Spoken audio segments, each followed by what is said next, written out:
நாம் ஆராதிக்கும் தேவன் உண்மையுள்ளவராயிருக்கிறார். நாங்கள் ஆராதிக்க இந்த இடத்துல கர்த்தரை ஆராதிக்க நாங்கள் கூடி வந்திருக்கோம். முழு மனதோடு, முழு உள்ளத்தோடு, முழு ஆத்மாவோடு அவருடைய நாமத்தை நாங்கள் உயர்த்துவோம். அவர் தாமே எங்களுக்கு பெரிய காரியங்களை செய்கிற தேவாதி தேவனாக இருக்கிறார். நாங்கள் இந்த ஆராதனை முழுவதுமாக ஒப்பு கொடுத்து நாங்கள் செபிப்போம். பரிசுத்தமுள்ள நல்ல தெய்வமே, இந்த நேரத்திலே கர்த்தரை மட்டும் நீங்கள் கூட இருந்தீங்க, வழி நடத்துனீங்க. அதுக்காக உங்களுக்கு ஸ்தோத்திரமப்பா. இந்த ஆராதனையை நம்மப்பா கர்த்தர் நீங்கள் கூட இருங்க. தொடக்கம் இந்த முடிவு மட்டும் உடைய வழி நடத்தல் எங்களோட கூட இருக்கட்டும் ஆண்டவரே. தொடர்ந்து நடக்கிறதான ஆண்டவரே, பாடல்கள், துதிகள், தேவ செய்திகள் எல்லாவற்றையும் உடைய கரத்தில் ஒப்புவிக்கிறோம். கர்த்தர் வல்லமையாக நடப்பிக்கும்படியாக செபிக்கிறோம் ஆண்டவரே. உங்களுடைய ஆளுகையின் கரம், உடைய வல்லமை இந்த இடத்திலே ஆண்டவரை நீ நிரப்பி எங்களை ஆண்டவரை பலப்படுத்தும்படியாக செபிக்கிறோம் ஆண்டவரே. நீர் எங்களுக்காக நின்று வழக்காடுகிற தேவனாய் இருக்கிறீர் ஆண்டவரே. நீர் எங்களுக்கு பெரிய காரியங்களை செய்கிற எங்களுடைய தேவாதி தேவனாய் இருந்து எங்களை ஆசீர்வதித்து ஆண்டவரை வழி நடத்துகிற தேவனாய் இருக்கிறதுக்காக உமக்கு நன்றி ஆண்டவரே. தொடர்ந்து ஆண்டவரே நீங்கள் எல்லாவற்றையும் நேர்த்தியாக நடத்த எங்களுக்கு ஞானத்தை நீங்கள் தந்து நடத்தும்படியாக ஜெபிக்கிறோம் அப்பா. இயேசுவின் நாமத்திலே ஜெபிக்கிறோம் நல்ல பிதாவே, ஆமென். நாங்கள் வேதத்திலிருந்து ஒரு பகுதியை நாங்கள் வாசிப்போம். 66ஆம் சங்கீதம் வசனங்கள் 1 தொடங்கி 9 நாங்கள் எல்லாரும் சேர்ந்து நாங்கள் வாசிப்போம். பூமியின் குடிகளே, நீங்கள் எல்லாரும் தேவனுக்கு முன்பாக கம்பீரமாய் பாடுங்கள். அவர் நாமத்தின் மகத்துவத்தை கீர்த்தனம் பண்ணி அவருடைய துதியின் மகிமையை கொண்டாடுங்கள். தேவனை நோக்கி, உமது கிரியைகள் எவ்வளவு பயங்கரமாய் இருக்கிறீர். உமது மகத்துவமான வல்லமை நிமித்தம் உம்முடைய சத்துருக்கள் உமக்கு இச்சகம் பேசி அடங்குவார்கள். பூமி மீதெங்கும் உம்மை பணிந்து கொண்டு உம்மை துதித்து பாடுவார்கள். அவர்கள் உம்முடைய நாமத்தை துதித்து பாடுவார்கள் என்று சொல்லுங்கள். தேவனுடைய செயல்களை வந்து பாருங்கள். அவர் மணிபுத்திரிடத்தில் நடப்பிக்கும் கிரியைகள் பயங்கரமானவர். கடலை உலர்ந்த தரையாக மாற்றினார்.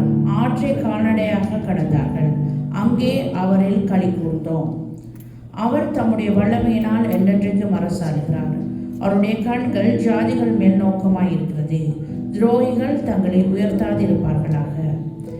ஜனங்களே, நம்முடைய தேவனை சோதரித்து அவரை துதிக்கும் சத்தத்தை கேட்க பண்ணுங்கள்.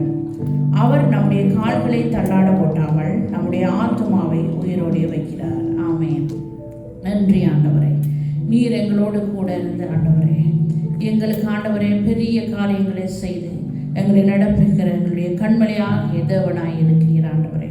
உங்களுடைய நாமத்தை நாங்கள் உயர்த்துகிறோம். நாங்கள் தொடர்ந்து எங்களுடைய கரங்களை உயர்த்தி நாங்கள் தேவனை நாங்கள் ஆராதிப்போம். அவர் செய்த நன்மைகளுக்காக அவர் நல்லவராய் இருக்கிறார், வல்லவராய் இருக்கிறார். அவர் என்றும் மாறாத தேவனாய் இருக்கிறார். எங்களுடைய கத்தாதி கத்தராய் இருக்கிறபடினால் அவருடைய நாமத்தை நாங்கள் உயர்த்துவோம். பாடல்களை பாடி நாங்கள் துதித்து அவரை நாங்கள் உயர்த்துவோம். அப்பா, உமக்கு நன்றி அப்பா. வல்லமை உள்ள தேவனே, உம்மை நாங்கள் துதிக்கிறோம் அப்பா.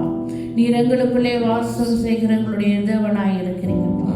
அதுக்காக உமக்கு நன்றி ஆண்டவரே. நன்றி அப்பா, நன்றி அப்பா. எங்களை ரட்சித்த எங்களுடைய தேவனை உம்மை நாங்கள் துதிக்கிறோம் ஆண்டவரே. உம்மை நாங்கள் ஆராதிக்கிறோம் ஐயா. நன்றி ஆண்டவரே. ஹல்லேலூயா, ஹல்லேலூயா. நன்றி, நன்றி, நன்றி அப்பா. ஹல்லேலூயா. நன்றி ஆண்டவரே.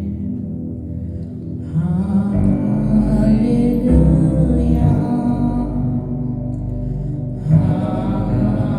ஹல்லேலூயா. சர்வவல்லவர் ஆளுகிறார். ஹல்லேலூயா.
வாசம் செய்திடும் எங்கள் தேவனே.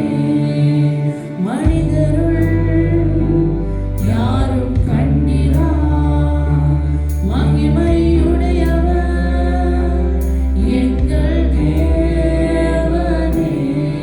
நீரே உன்னதர், நீரே பரிசுத்தர், நீரே மகத்துவர். உம்மை ஆராதிப்பேன்.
உம்மை நாங்கள் சோசரிக்கிறோம் அப்பா.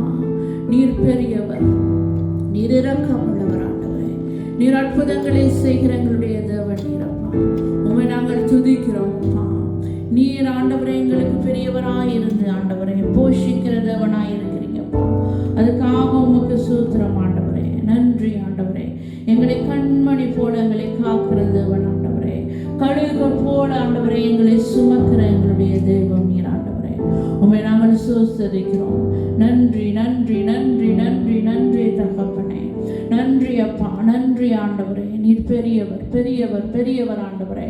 உம்மை நாங்கள் துதிக்கிறோம் ஆண்டவரே. உம்மை போல தெய்வம் யாரும் இல்லை ஆண்டவரே. நீர் உண்மையுள்ள தேவன் ஆண்டவரே. அப்பா உம்மை நாங்கள் ஆராதிக்கிறோம். நன்றி அப்பா. ஹalleluya ஹalleluya ஹalleluya ஹalleluya. அப்பா உமக்கு ஸ்தோத்திரம் ஸ்தோத்திரம் ஸ்தோத்திரம் ஆண்டவரே. நன்றி தகப்பனே, நன்றி தகப்பனே. ஹalleluya. நன்றி ஆண்டவரே, நன்றி அப்பா. அப்பா உமக்கு ஸ்தோத்திரம் ஐயா. ஹalleluya. நன்றி ஆண்டவரே, நன்றி தகப்பனே.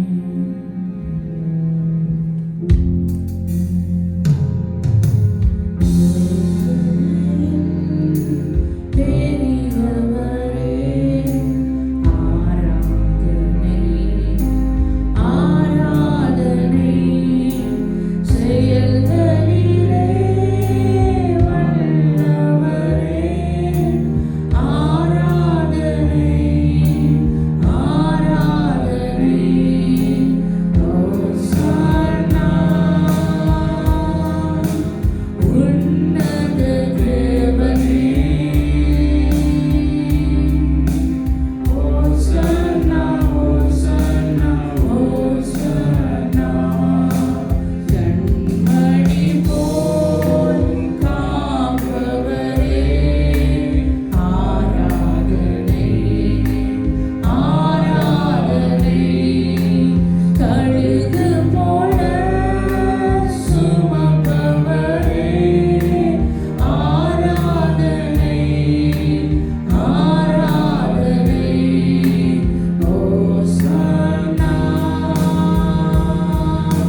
இருக்கிற எங்களுடைய தேவன் நீர் ஆண்டவரே.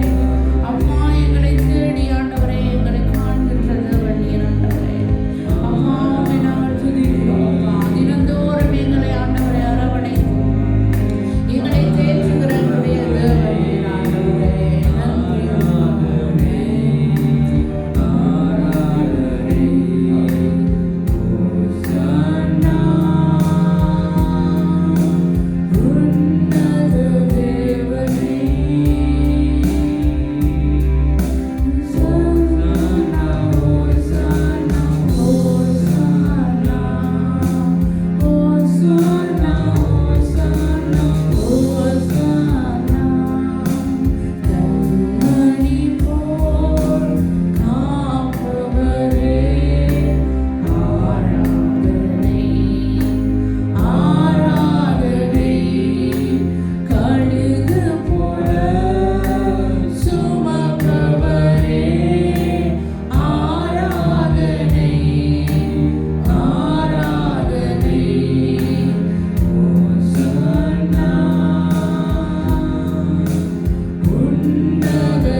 நீர் நீதி உள்ள தேவனப்பா. நீர் அரசாடுகிற எங்களுடைய தேவன் ஆண்டவரே.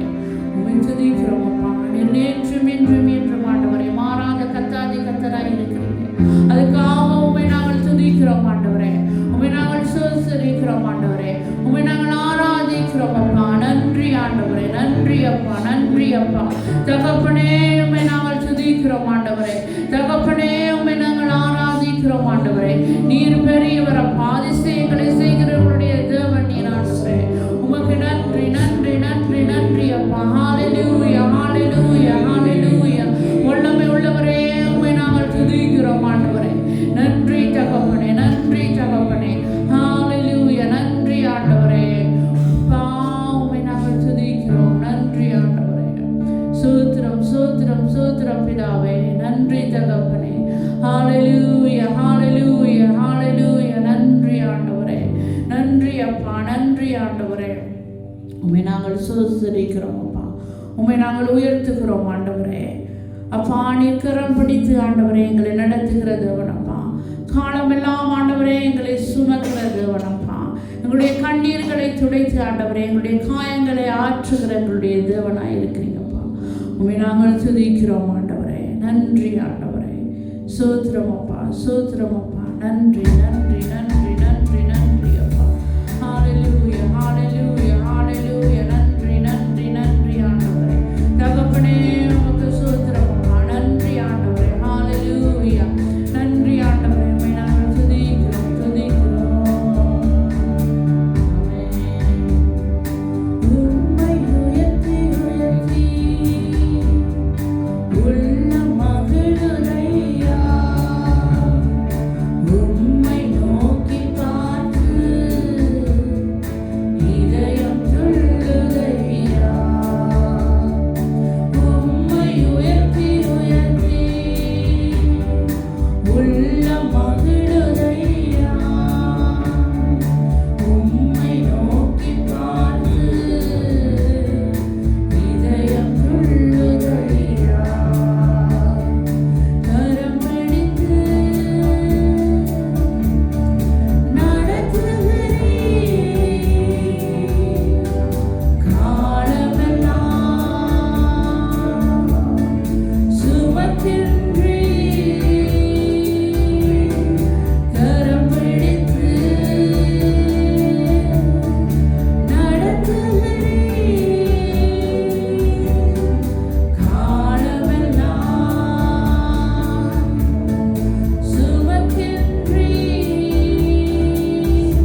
காரியங்களை செய்கிறதுக்காக நன்றி அப்பா.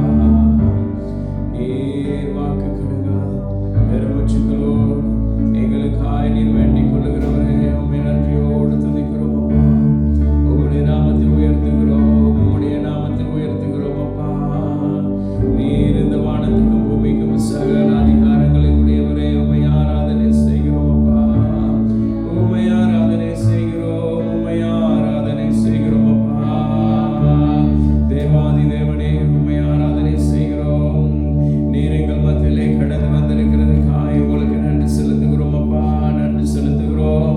ஓ தேவாவியானவரே, தேவாவியானவரே, உம்முடைய நாமத்தை உயர்த்துகிறோம், உம்முடைய நாமத்தை கீர்த்தனம் பண்ணுகிறோம் அப்பா. உம்முடைய நாமத்தை நாங்கள் வாழ்த்துகிறோம், உம்முடைய நாமத்தை நாங்கள் உயர்த்துகிறோம் அப்பா. நன்றி நன்றி ராஜா. ஹல்லேலூயா, ஹல்லேலூயா. நன்றி செலுத்துகிறோம்.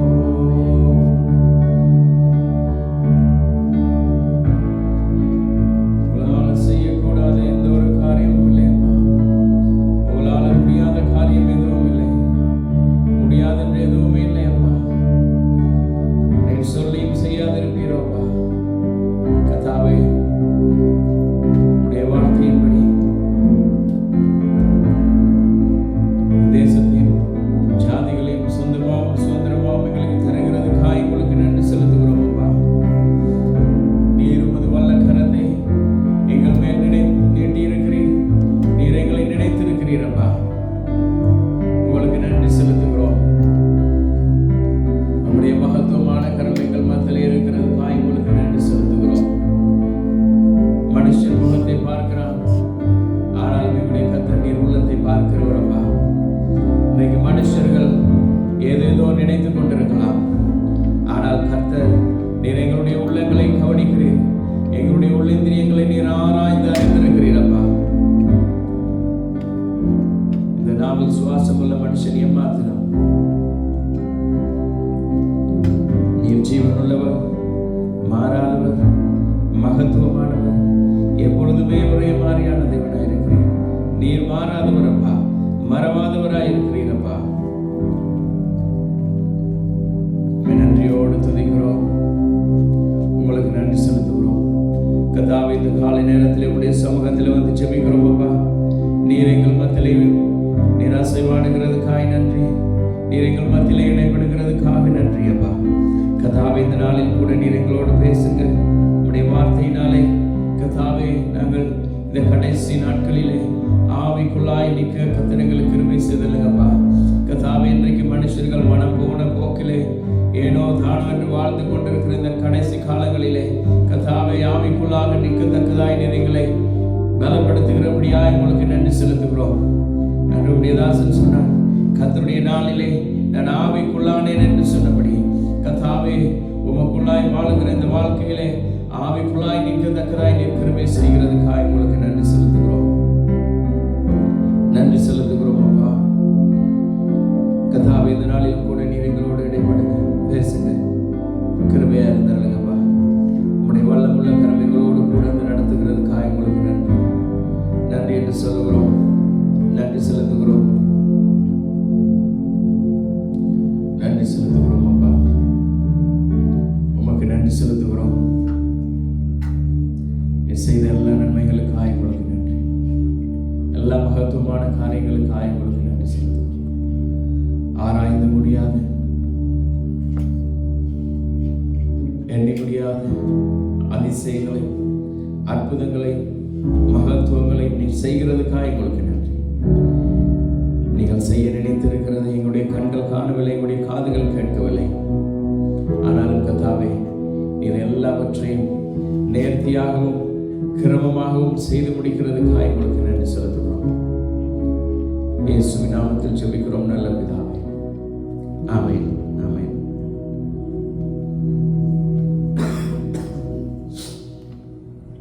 ஹல்லேலூயா, ஹல்லேலூயா. ஸ்தோத்திரம் அப்பா, உங்களுக்கு நன்றி செலுத்துகிறோம், நன்றி செலுத்துகிறோம். ஹல்லேலூயா, ஹல்லேலூயா, ஹல்லேலூயா.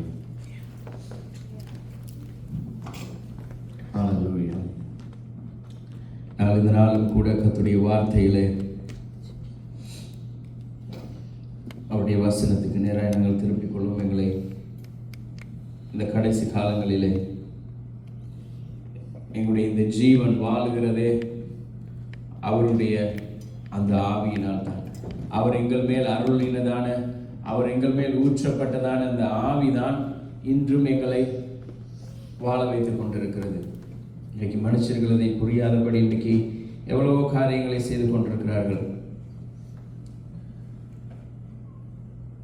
இந்த கடைசி நாட்களில் சில நேரங்களில் கடந்த சில வாரங்களுக்கு முன்னாக பார்த்தோம், இந்த கடைசி நாட்களில் இந்த யோசனைக்கு உட்பட்டவர்கள் சொல்லி இன்றைக்கு இந்த கடைசி நாளை உடைய இந்த யோசனைக்கு உட்பட்ட இந்த மனுஷர்கள் இப்படிதான் வாழ்ந்து கொண்டிருக்கிறார்கள்.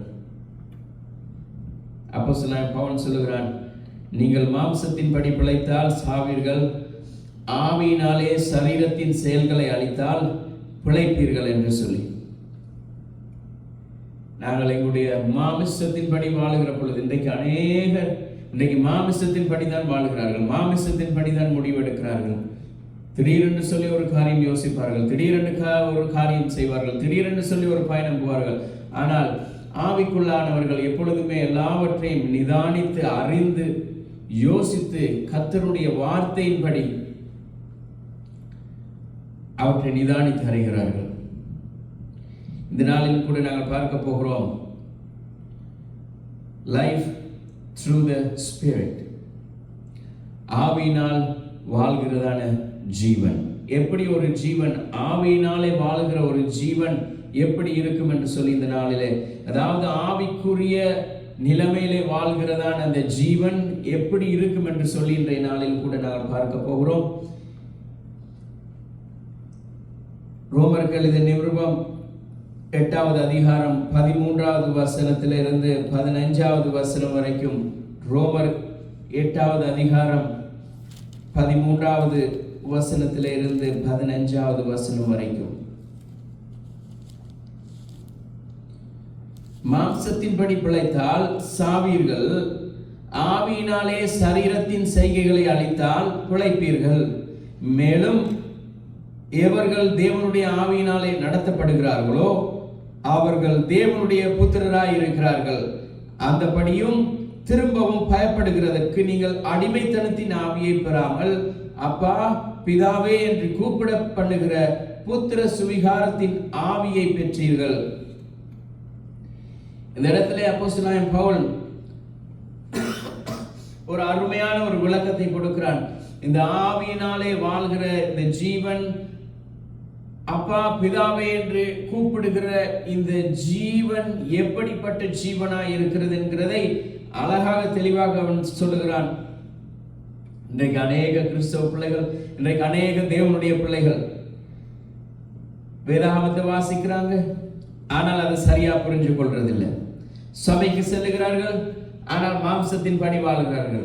திடீர் சொல்லி அவருடைய நிலைமை மாறுகிறது, சூழ்நிலை மாறுகிறது, மனம் மாறுகிறார்கள். தேவ பயம் இருக்கிறது, ஆனால் மாற்றம் இல்லை.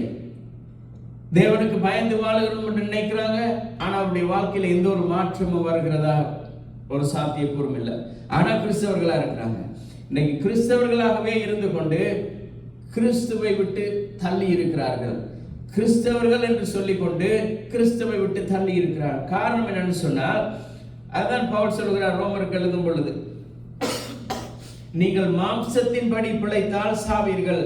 அவன் தெளிவாக சொல்றான், நாங்கள் மாம்சத்தின்படி மாமிச கிரியைகளின்படி நாங்கள் நடக்கிற பொழுது எங்களுக்கு நித்திய ஜீவன் இல்லை. அதான் சாவீர்கள் என்ற அந்த வார்த்தையை உபயோகிக்கிறான். அதாவது நித்திய ஜீவனை பெற்றுக்கொள்ள முடியாது. ஆவியின் சரீரத்தின் செயல்களை, அதாவது ஆவிக்குரிய வாழ்க்கை, தேவன் ஆவியா இருக்கிறார். அவருடைய வசனம் சொல்கிறது, அவரை தொழுது கொள்ளுகிறவர்கள் ஆவியோடும் உண்மையோடும், அதாவது அந்த ஏதோ என்று துதிக்கிறது ஆராதிக்கிறது அல்ல, ஏதோ தேவனுக்காக வாழ்கிறது அல்ல, ஆவியானவருடைய துணையோடு வாழ்கிற வாழ்க்கையை குறித்து தான் அவன் சொல்கிறார். இந்த ஆவியானவருடைய துணையோடு கூட இந்த வாழுகிற இந்த வாழ்க்கை என்ன செய்யுமா, இந்த சரீரத்தின் செத்த கிரியைகளை அது அழிக்கிறது.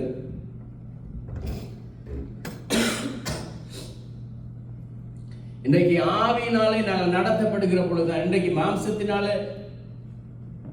ஷோ பண்ணுகிறதுனால இன்றைக்கு ஜனங்களை குஷிப்படுத்தலாம். இன்றைக்கு அநேக ஜனங்களும் அதுக்கு பழக்கப்பட்டுட்டார்கள். என்ன குஷிப்படுத்தி அவர்களை சந்தோஷமாக அப்படியே வைத்திருக்கிற பொழுது இன்றைக்கு தேவன் கடிந்து கொள்வாராயிருந்தால் பொய்யான தீர்க்க தரிசனங்கள், பொய்யான வாக்குத்தத்தங்கள், பொய்யான காரியங்கள், தேவனுடைய வாக்குத்தத்தம் எல்லாம் கிறிஸ்து இயேசுவுக்குள் ஆம் என்றும் எங்களுக்கு எழுதி இருக்கிறது. அது நடக்கும். புதிதாக ஒரு தீர்க்க தரிசனம், புதிதாக ஒரு காரியத்தை சொல்ல முடியாது. ஆனால் தேவன் எங்களை உணர்த்துகிறதுக்காக அவருடைய வார்த்தையினாலே எங்களை கண்டிப்பார், உணர்த்துவார். நாங்கள் மனம் திரும்பாத பட்சத்தில், அதைத்தான் பவுல் சொல்லுகிறார், நீங்கள் மாம்சத்தின் படி பிழைத்தால் சாவீர்கள், அதாவது நித்திய ஜீவனை பெறுகிறதுக்குரிய தகுதியை இழப்பீர்கள்.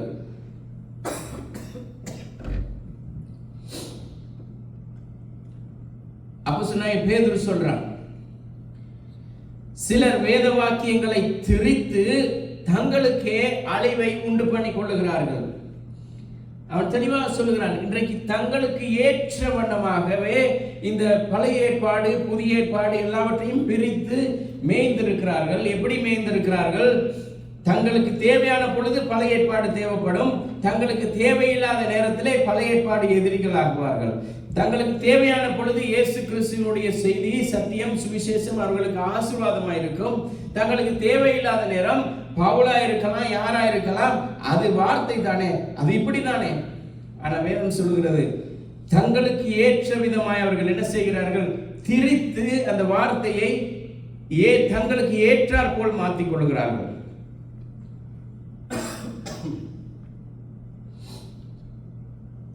வேதம் தெளிவாக சொல்லுகிறது, எங்களுடைய மாமிசத்தின் கிரியைகளை நாங்கள் அழித்தால் நாங்கள் கர்த்தருக்கு என்று வாழ முடியும். அந்த நித்திய ஜீவனை நாங்கள் சுதந்திரித்துக் கொள்ள முடியும். நாங்கள் ஆவிக்குள்ளாக வாழாத பொழுதுதான் என்ன செய்கிறோம்? அந்த நித்தியத்துக்கான வழியிலிருந்து சறுக்கிறோம். எங்களுக்கு இஷ்டம் போல நாங்கள் வாழுகிறோம். எங்களுடைய கிறிஸ்தவ வாழ்க்கைன்னு சொல்கிறது ஏதோ ஒரு உணர்ச்சி வசப்பட்டு உணர்ச்சி வசத்தினால் வருகிற ஒரு வாழ்க்கையும் அல்ல, வெளிப்புறத்தில் நடிக்கிற ஒரு நடிப்பும் அல்ல. ஆவிக்குள்ளா இருக்கிறேன், கிறிஸ்தவனா இருக்கிறேன் என்று சொல்லி மாம்சத்தின் படி நடக்கிறவர்களும் அல்ல. அந்த கிறிஸ்தவ வாழ்க்கை இருக்கிறது, அது ஆவியினாலே நடத்தப்படுகிறதா இருக்க வேண்டும், ஆவியானவருடைய செயலோடு கூட நடக்கிறதா இருக்க வேண்டும், உண்மையை சத்தியத்தை புரிந்து கொண்டு வாழுகிற வாழ்க்கையாய் இருக்க வேண்டும், தேவனுக்கு புத்திரராய் குமாரர் குமாரத்திகளாய் வாழுகிற வாழ்க்கை. தேவனுக்கு புத்திரராய் இருக்கிறது என்று சொல்லுகிற பொழுது இயேசு கிறிஸ்து அந்த உண்மையை சொன்னார். ஒரு மனுஷனுக்கு 2 குமாரர்கள் இருந்தார்கள். ஒருத்தன் தேவனுடைய சமூகத்தை விட்டு விலகி போயிட்டான், அநியாயமாய் சுத்தி திரிக்கிறான். ஆனால் ஒருத்தன் தகப்பனோடவே வாழுகிறான். ஆனா இவன் வெளியில போனவன், அவன் மறுபடியும் மனம் திரும்பி வருகிறான். ஆனால் கூடவே நிற்கிறவன் எப்படி தெரியுமா இருக்கிறான்? அவன் தகப்பனோடவே இருந்து தகப்பனுடைய மனதை புரிந்து கொண்டு நடக்கிறவனா இருந்தான். எங்களுடைய கர்த்தராகிய இயேசு கிறிஸ்து பிதாவினுடைய சித்தத்தை அறிந்தவராய் புரிந்தவராய் அவர் இந்த பூமியிலே செயல்பட்டார், நடந்தார், அற்புதங்களை செய்தார், அதிசயங்களை செய்தார், ஜனங்களுக்கு சுவிசேஷத்தை அறிவித்தார், நோயாளிகளை சுகமாக்கினார், மரித்தவர்களை எழுப்பினார். ஆனா இன்றைக்கு வழுகி விலகி போனதான எங்களுடைய வாழ்க்கை எப்படி இருக்கிறது? அந்த பிதாவினுடைய சித்தம் செய்ய தெரியாதவர்களாய் ஏதோ நடக்கிறோம், ஏதோ வாழ்கிறோம், ஏதோ நாங்கள் ஓடிக்கொண்டிருக்கிறோம் என்று சொல்லி ஓடிக்கொண்டிருக்கிறார்கள். இந்த ஏதோ வாழ்கிறோம் என்று சொல்லுகிறபடியினால்தான் அங்க கொஞ்சம் இங்க கொஞ்சம் குந்தி குந்தி குந்தி குந்தி வாழுகிற வாழ்க்கையா இருக்கிறது. இன்னைக்கு அப்படித்தான் வேதம் சொல்லுகிறது, அவர்கள் குந்தி குந்தி வாழுகிறார்கள்.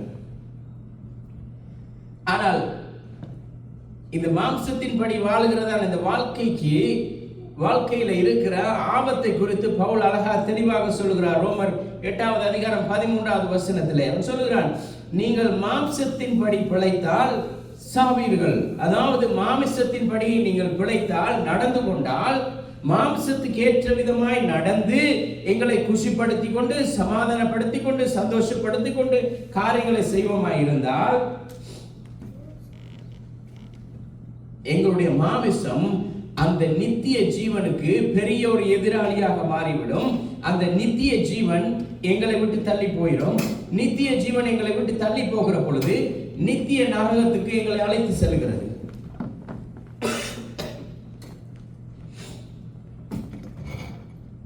இப்ப இதே பவுல் மாமிசம் என்றால் என்ன என்கிறதுக்கு அழகான ஒரு வரைவிலக்கணத்தை கொடுத்திருக்கிறான். மாம்சம், இந்த மாமிசம் என்கிறது இறைச்சி அல்ல, மாம்சம், சிந்தை, தேவனுக்கு விருப்பம் இல்லாத அந்த செயல். அதுக்கு அழகான ஒரு வரவிலக்கணத்தை கொடுக்கிறார். 7வது அதிகாரம் 18வது வசனத்திலே ரோமருக்கு எழுதின நிருபம் 7வது அதிகாரம் 18, Romans 7 chapter 7 verse 18. அது எப்படி எனில், என்னிடத்தில், அதாவது என் மாம்சத்தில் நன்மை வாசமாய் இருக்கிறதில்லை என்று நான் அறிந்திருக்கிறேன். நன்மை செய்ய வேண்டும் என்கிற விருப்பம் என்னிடத்தில் இருக்கிறது, நான் செய்வதோ என்னிடத்தில் இல்லை.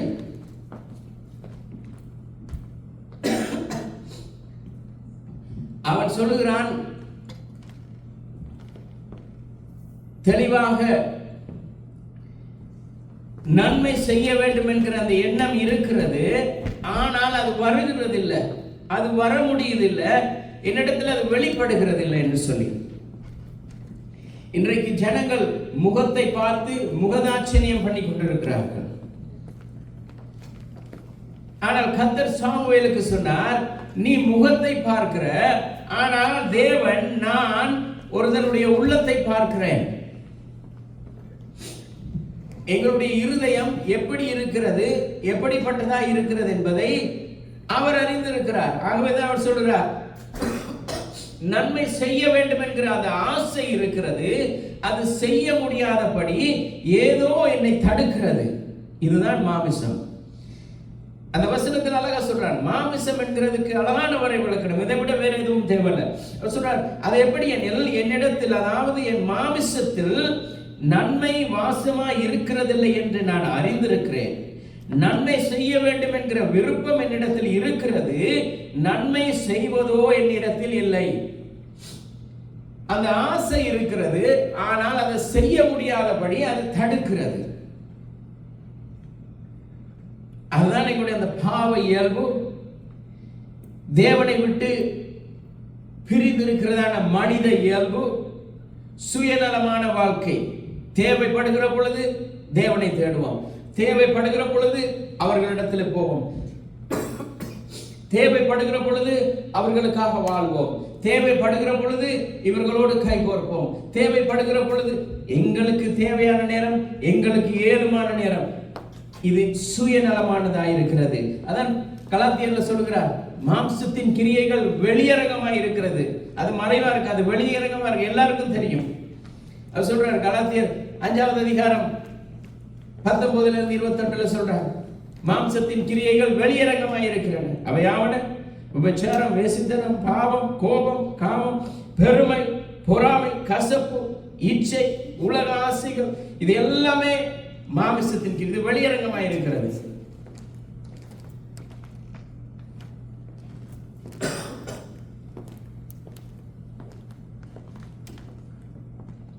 ஆனால் ஆவியின் கனிகள், ஆவியானவருடைய செயல்பாடுகள், அது எப்படி இருக்குன்னு சொன்னா, ஒருவருடைய உள்ளத்தில் இருக்கிற பொழுது அது அவர்கள் நடந்து கொள்ளுகிற நடத்தையில தெரிகிறது. எப்படி? ஆவியானவர் வழி நடத்துகிற பொழுது அந்த வழிநடத்தலுடைய வாழ்க்கையே வித்தியாசமாய் இருக்கிறது.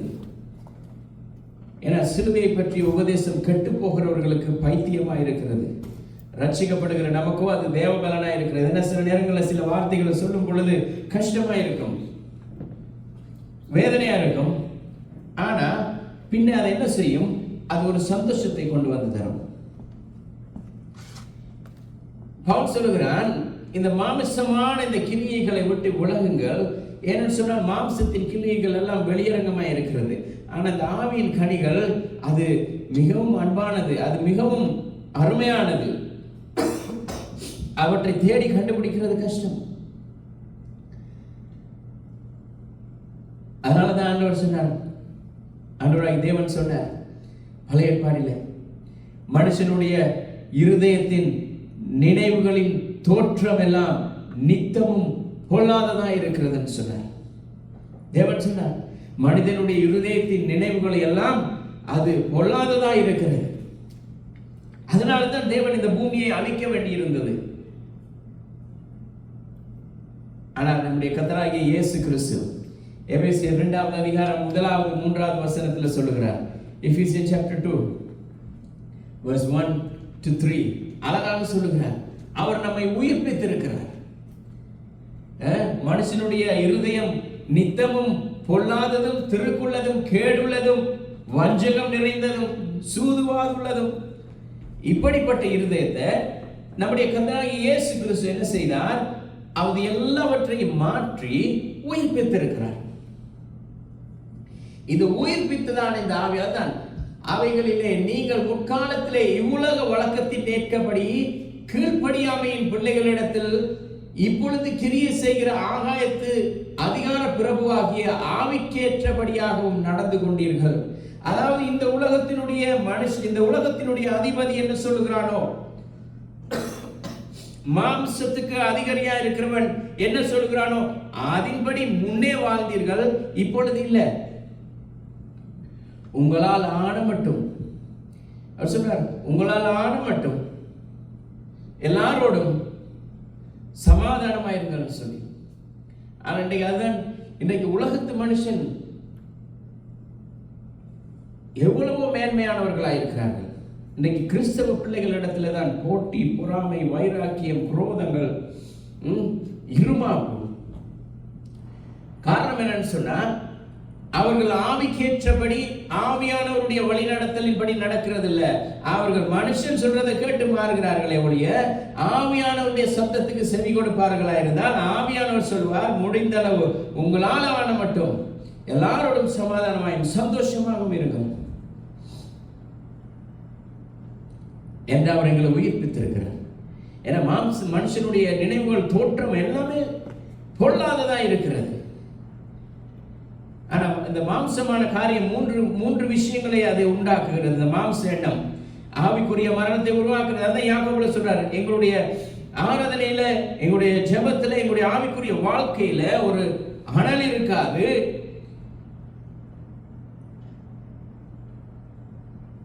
இந்த பலவீனங்கள், பொல்லாத எண்ணங்கள், பொல்லாத சிந்தனைகள், பாவங்கள் இது சாதாரணமாகிவிடும். அது என்ன செய்கிறது? 6:23 சொல்கிறார் ரோமர்ல, அது நித்திய அழிவை எங்களுக்கு கொண்டு வந்து சேர்த்து விடும். இன்றைக்கு அநேகர் தேவனுடைய ஆவியில நடத்தப்படாததுனால தான் என்ன நடக்கிறது? அந்த நித்திய அழிவுக்கு நோக்கி போய் கொண்டிருக்கிறாங்க. எல்லாம் நினைக்கிறாங்க, நாங்க நிக்கிறோம். நிக்கிறவன் எவனும் விழாதபடி எச்சரிக்கையா இருக்க கடவுள். எல்லாம் பேசுவாங்க, வேதத்தை பேசுவாங்க, எல்லாம் தெரிந்து வச்சிருப்பாங்க. இன்னைக்கு ஊழியக்காரர்களை விட பெரிய பெரிய பெரிய ஜாம்பவான்களா இருப்பாங்க. இன்னைக்கு ஊழியக்காரருக்கு இன்னைக்கு பாடம் எடுப்பாங்க. ஆனா இன்றைக்கு இலங்கை இந்திய தேசங்களுக்கு போனா தெரியும், அங்க இருக்கிற ஜனங்கள் மத்தியில் அந்த எழுப்புதலும், அங்க இருக்கிற சபைகள் வளர்கிறதுக்கும், அங்க இருக்கிற ஜனங்களுக்கு இடையில் அந்த ஒற்றுமை, ஐக்கியம், அந்த ஜனங்கள் ஏன் இன்றைக்கு இன்னும் மேல மேல போய் கொண்டிருக்கிறார்கள்? அவர்கள் தேவனுடைய நாமத்துக்கு கொடுக்கிற கனமும், தேவனுடைய ஊழியக்காரர்களுக்கு அவர்கள் அளிக்கிறதான அந்த மரியாதை, அந்த நல்ல எண்ணம் அவர்களை உயர்த்துது. ஆனால் இன்றைக்கு இந்த வெஸ்டர்ன் கல்ச்சர்ல, இந்த மேற்கத்திய நாடுகளில், இன்றைக்கு வெளிநாடுகளில் வந்து வாழ்கிறதான எங்களுடைய கிறிஸ்தவ ஜனங்கள் மத்தியில் ஏன் இந்த பிரச்சனை இல்லை தெரியுமா? அவர்கள் தேவனுக்கும் மரியாதை இல்லை, தேவனுக்கும் அவர்கள் கனம் கொடுக்கிறது இல்லை, தேவனையும் கனப்படுத்துறது இல்லை, தேவனால் தெரிந்து கொள்ளப்பட்ட மனுஷர்களையும் அவர்கள் கனப்படுத்துகிறது இல்லை. அதனால தான் இன்றைக்கு அவருடைய வாழ்க்கை எப்படி போய் கொண்டிருக்கிறது. குடும்பம் சீரழிகிறது, சின்ன பின்னமாகிறது. இன்றைக்கு தான் மேற்கத்திய கலாச்சாரமாக இருக்கிறது. இன்றைக்கு மேற்கத்திய கலாச்சாரத்தில் இன்றைக்கு விவாகரத்து அதிகமாக இருக்கிறதுக்கு காரணம் என்ன தெரியுமா? காரணமாக இருக்கிறதும் அங்கதான், அதிகமாக இருக்கிறவர்களும் அங்குதான், கிறிஸ்தவர்கள் மத்தியில் தான். இன்றைக்கு உலகத்தான விட கிறிஸ்தவர்கள் தான் அநேகமாக அன்றைக்கு கோர்ட் வாசல்ல போய் நிற்கிறாங்க, போலீஸ் ஸ்டேஷன்ல போய் நிற்கிறாங்க. காரணம் என்னன்னு சொன்னா, ஆவியின் வழி நடத்தலின்படி நடக்காதபடினால் தங்களுக்கு ஏற்ற போதகர்களை தெரிந்து கொள்கிறார்கள், தங்களுக்கு இஷ்டமான போதகர்களை தெரிந்து கொள்கிறார்கள், தங்களுக்கு வசதிக்கு ஏற்றபடி காரியங்களை தெரிந்து கொள்கிறார்கள். சத்தியத்தின்படி நடக்கிறதுக்கு அவருடைய மனம் கொஞ்சமும் இடப்படுகிறது இல்லை.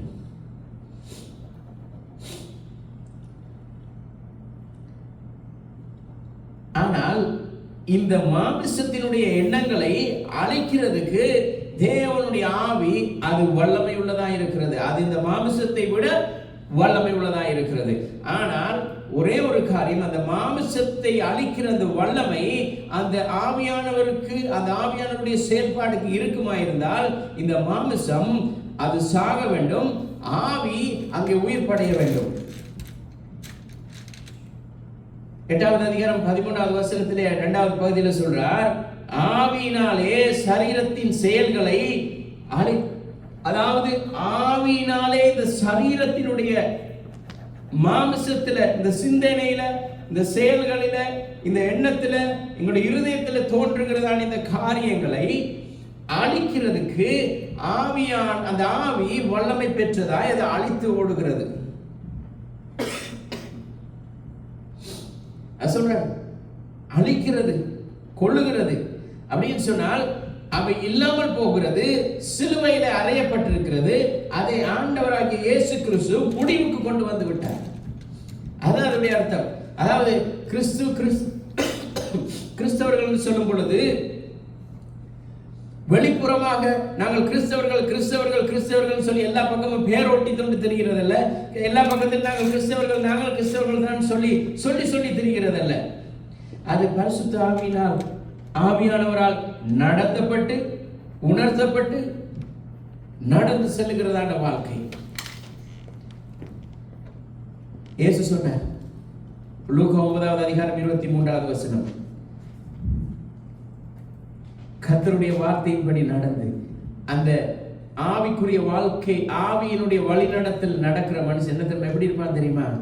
தன் சிலுவையை தினமும் எடுத்துக்கொள்ள கடவுள். அவன் சொல்றார், தன் சிலுவையை சொன்ன எப்படி தெரியுமா? கர்த்தராகிய இயேசு கிறிஸ்து எல்லாவற்றையும் சிலுவையிலே அறைந்து விட்டார். அந்த சிலுவையிலே அறைந்ததான இயேசு கிறிஸ்து எங்களுக்கு நித்திய ஜீவனை கொடுத்திருக்கிறார். அந்த நித்திய ஜீவனை கொடுத்தபடியினால் இந்த உலகத்தினுடைய வருகிறதான எல்லா பாவங்களையும் நாங்கள் சுமந்து ஒரு பக்கம் தள்ளிட்டு நாங்கள் கர்த்தர் கொடுத்ததான அந்த வார்த்தை, அந்த வாக்கு தத்துவத்தை நாங்கள் எடுத்துக்கொண்டு இன்றைக்கு சிலுவையை எடுத்துக்கொண்டு நடனம்னு எல்லாரும் நினைக்கிறது, கல்வாரி சிலுவையில் இயேசு கிறிஸ்து சிலுவையில் அறையப்பட்டாரே, அந்த சிலுவையை போல ஒரு சிலுவையை செய்து அந்த சிலுவையை தோல்ல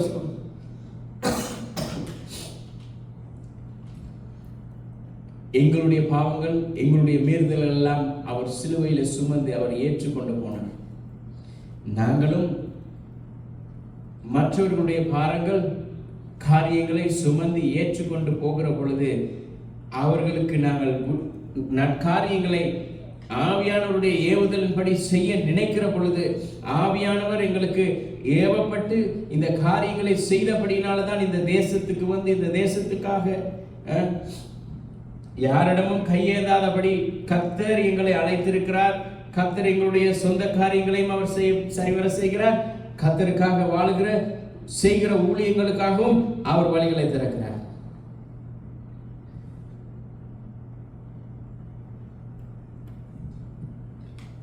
இன்றைக்கு இந்த ஊழியத்தையும் கர்த்தர் ஆசீர்வதிக்கிறார்.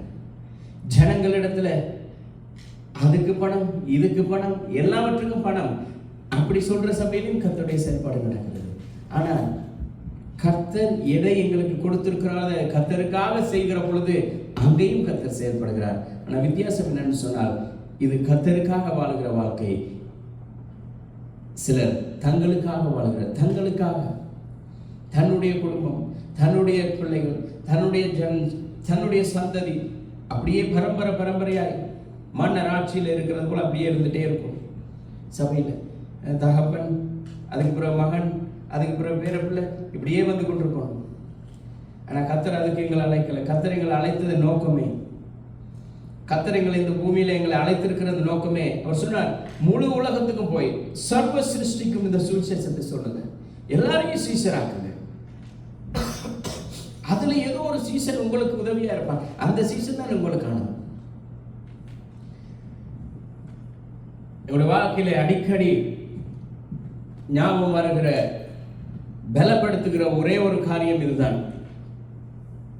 இன்றைக்கு உலகத்திலே வல்லமையான ஒரு சபை, இன்றைக்கு உலகத்திலேயே பெரிய சபை, இன்றைக்கு எத்தனையோ மெகா சர்ச்சஸ் வந்தாலுமே கூட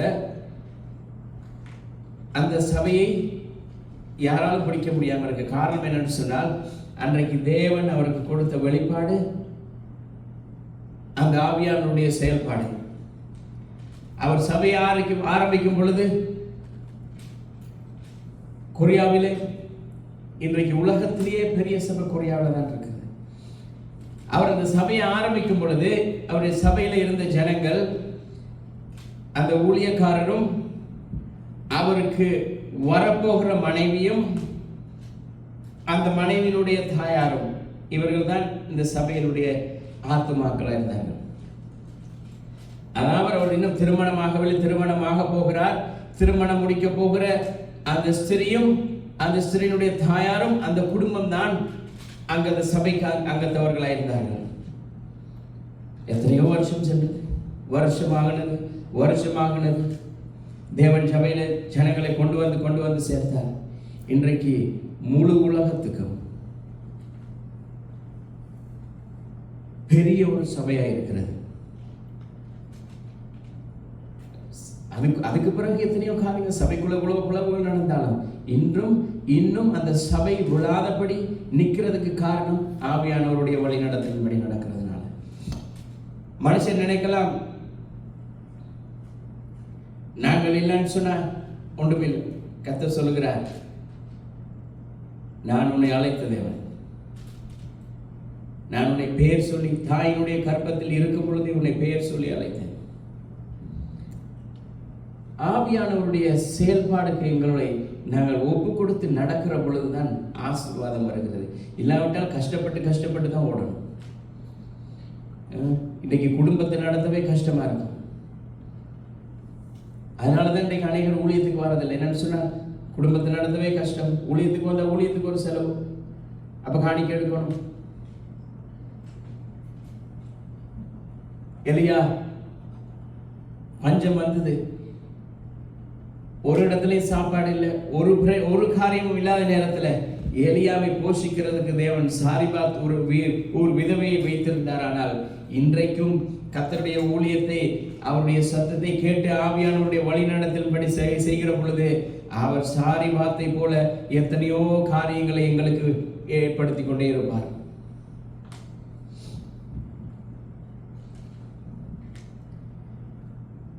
அப்போஸ்தலனாகிய பவுல் சொன்னார், நீங்கள் ஆவியினாலே நடத்தப்படுகிற பொழுது இந்த மாம்சம் எப்படி சாகிறது தெரியுமா? கிறிஸ்துவோட, அவர் சொல்றார், நான் கிறிஸ்துவோடு கூட சிலுவையில் அறையப்பட்டேன். கலாத்தியர் 2:20 சொல்றார், கலேஷியன்ஸ் chapter 2 verse 20, நான் கிறிஸ்துவோடு கூட சிலுவையில் அறையப்பட்டுட்டேன். ஏனென்று சொன்னால், சிலுவையிலே இயேசு கிறிஸ்து அறையப்படுகிற பொழுது என்னுடைய மாமிசம் அங்கு அறையப்பட்டது. அப்படியானால் நான் அங்கு அறையப்பட்டிருக்கிறேன். ஆனா இப்ப பிழைத்திருக்கிறது நான் அல்ல, ஆவியானவர் எனக்குள்ள இருக்கிறார். அந்த ஆவியானவர் தான் என்னை நடத்தி கொண்டிருக்கிறார். அதனாலதான் எந்த மனுஷனுக்கு அவர் பயப்படல. மனுஷனை பிரியப்படுத்தி, மனுஷனை சந்தோஷப்படுத்தி அவருடைய வாழ்க்கையே கர்த்தராகிய இயேசு கிறிஸ்துவுக்காக எப்படி வேணாலும் வாழலாம். கர்த்தராகிய இயேசு கிறிஸ்துவுக்காக எதையும் செய்வேன், கர்த்தராகிய இயேசு கிறிஸ்துவுக்கு என்னுடைய வாழ்க்கையிலே நான் எந்த பங்கை கொடுப்பேன் சொல்லி அவர் தன்னுடைய வாழ்க்கை முழுவதுமாய் கர்த்தருக்காகவே ஒப்பு கொடுத்தார். கர்த்தராகிய இயேசு கிறிஸ்துவினுடைய சுவிசேஷத்தை இந்த பூமியில் இருக்கிற எல்லா மனுஷனும் அறிந்து கொள்ளணும்னு சொல்லி அன்றைக்கு அந்த 1வது நூற்றாண்டிலே நடந்த அந்த சம்பவங்கள், அந்த ஊழியம், அந்த அற்புதங்கள், அந்த அதிசயங்கள் தான் இன்றைக்கும் ஓடிக்கொண்டிருக்கிறது. இன்றைக்கும் அதை வைத்து வியாபாரம் பண்ணி கொண்டிருக்கிறார்கள். அன்றைக்கு அவர்கள் தன்னுடைய உயிரை கொடுத்து இந்த சுவிசேஷத்தை சொன்னார்கள். ஆனால் இன்றைக்கு மற்றவர்களுடைய உயிரை எடுத்து தான் இன்றைக்கு சுவிசேஷத்தை சொல்லுகிறாங்க.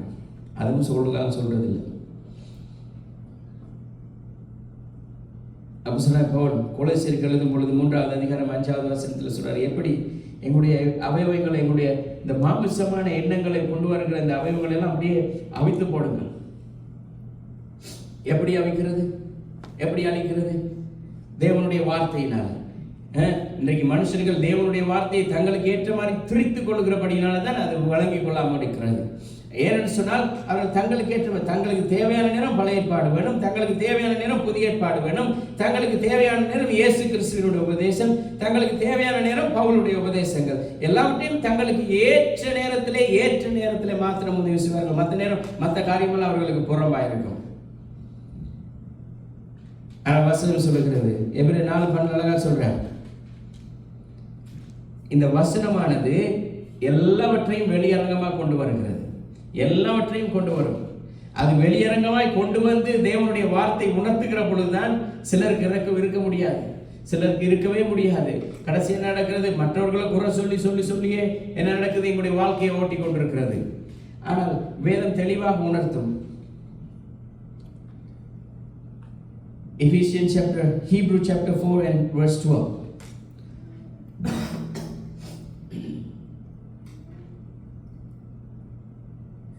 தேவனுடைய வார்த்தையானது ஜீவனும் வல்லமையும் உள்ளதாயும் இருபுறமும் கருக்குள்ள எந்த பட்டயத்திலும் கருக்கானதாயும் ஆத்துமாவையும் ஆவியையும் கணுக்களையும் ஊனையும் பிரிக்கத்தக்கதாக உருவ குத்துறதாயும் இருதயத்தின் நினைவுகளையும் யோசனைகளையும் வகையறுக்கிறதாயும் இருக்கிறது. அந்த வார்த்தையானது, இந்த தேவனுடைய வார்த்தை வருகிற பொழுது அது எல்லாவற்றையும் பிரித்து மேய்கிறது. எங்கெங்க என்னென்ன கலைகள் உண்டாயிருக்கிறதோ எல்லா கலைகளையும் வெட்டி பிரித்து எங்களுடைய இருதயத்தையும் எங்களுடைய நினைவுகளையும் சிந்தனைகளையும் எங்களுடைய சரீரத்தையும் மாம்சத்தையும் எல்லாவற்றையும் பிரித்து ஆராய்ந்து பார்க்கிறது. சங்கீதக்காரன் சொல்லுகிறான், கர்த்தாவே தேவனே, நீர் என்னை ஆராய்ந்து அறிந்திருக்கிறீர், என்னுடைய மாமிசத்திலேயும் நான் எப்படி இருக்கிறேன், என்னுடைய ஆவில நான் எப்படி இருக்கிறேன் சொல்லி அவன் சொல்றான், என்னை ஆராய்ந்து அறிந்திருக்கிறீர். இந்த மாம்சத்தை அழிக்கிறதுக்கு ஒரு 3 வழிகள் இருக்கிறது. ஒன்று தேவனுடைய வார்த்தை, வார்த்தையினால் அழிக்க முடியும். எங்களுடைய மாம்சத்தை அழிக்கிறதுக்கு வலிமை பெற்ற அடுத்த ஆயுதம் ஜெபம். அடுத்த காரியம் பரிசுத்த ஆவியினாலே நடத்தப்படுகிற வாழ்க்கை. பரிசுத்த ஆவியானவருக்கு இடத்தை கொடுத்து எங்களுடைய சொந்த மாம்சம் அல்ல, எங்களுடைய சொந்த காரியம் அல்ல, எங்களுடைய மாம்சத்தினால் அல்ல, தேவனுடைய ஆவியானவர் என்ன சொல்றாரோ அந்த ஆவியானவரின் படி நடக்கிறது. அடுத்ததாக எங்களுடைய வாழ்க்கை அர்ப்பணிக்கப்பட்டிருக்கணும், ஒப்பு கொடுக்கப்பட்டிருக்கணும். எங்களுடைய வாழ்க்கை ஒப்பு கொடுக்கப்பட்டு அர்ப்பணிக்கப்பட்டிருந்தால் தான் அந்த வாழ்க்கையிலே தேவன் கிரியை செய்ய முடியும். தேவனுக்கு முழுவதுமாக அர்ப்பணிக்கிறது இல்லை. தேவனுக்கு முழுவதுமாக அர்ப்பணித்த என்ன தெரியுமா? குறை குற்றங்கள் வரவே வராது. ரோமர் 12வது அதிகாரம் 1வது வசனம் சொல்லுது, முழுவதுமாக அர்ப்பணிக்கப்பட்ட கர்த்தருக்கு ஒப்பு கொடுக்கப்பட்ட இருதயம் எப்படி இருக்கும்? அடுத்த காரியம், ஆவியினால் நடத்தப்படுகிற ஒரு விசுவாசியினுடைய மகிமையான வாழ்க்கை, ஒரு ஆவியினாலே நடத்தப்படுகிற ஒரு மகிமையுள்ள ஒரு கிறிஸ்தவ வாழ்க்கை எப்படி இருக்கும்? அதுதான் சொல்ற ரோமர், அந்த ரோமர் 8வது அதிகாரம் அடுத்த வசனம் 14வது வசனத்துல சொல்லுகிறார், தேவ ஆவியினால் நடத்தப்படுகிறவர்கள் தேவனுடைய புத்திரராயிருக்கிறார்கள்.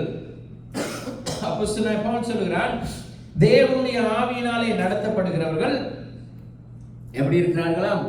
அவருடைய புத்திரராய் இருக்கிறார்கள்.